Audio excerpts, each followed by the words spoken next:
Hey, what's up guys? Welcome to my channel and I am back with a new video. Smartphones evolved quite a lot in recent years.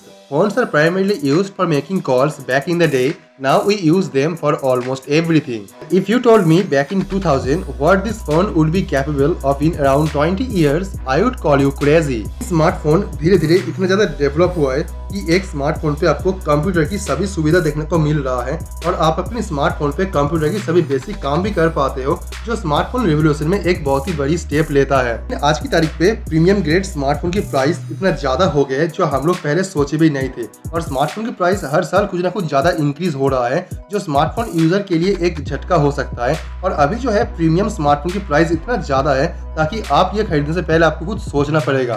For an example, Nokia smartphone की price धीरे धीरे काफी ज्यादा increase हुआ है और अभी Nokia उसकी मिड रेंज एंड नोकिया 8.3 ये मॉडल को भी 47,000 के आसपास लॉन्च कर रहा है, जो नॉर्मल प्राइस से थोड़ा ज्यादा लगता है। नोकिया 8.3 5G ये मॉडल को मिड रेंज सीरीज फोन कहते हैं, लेकिन इसका प्राइस 50,000 के आसपास होता है, जो नॉर्मल प्राइस से थोड़ा ज्यादा है, और ये बेसिकली एक फ्लैगशिप कैटेगरी स्मार्टफोन बन जाता है। Only natural for phones prices to increase as time goes on and money loses its value, but the share level of which phones have been rising is a bit much. Smartphone companies also need to understand that if they are charging those insane amount of money for their smartphone, then just 2 years of Android software update is not going to cut anymore.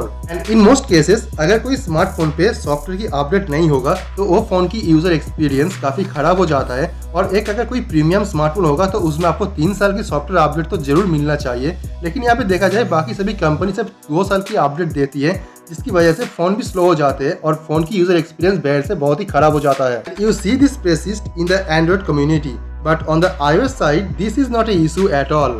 I think यहाँ पे Android smartphone community को कुछ सीखना चाहिए iOS से, ताकि एक smartphone पे कम से कम 3 साल की सॉफ्टवेयर अपडेट प्रोवाइड करना चाहिए, ताकि एक प्रीमियम स्मार्टफोन की यूजर इंटरफेस में कोई भी खराबी ना आए और स्मार्टफोन पहले जैसे ही स्मूथली चलता रहे। So let me know your thought on this and I will see you guys tomorrow. Peace out.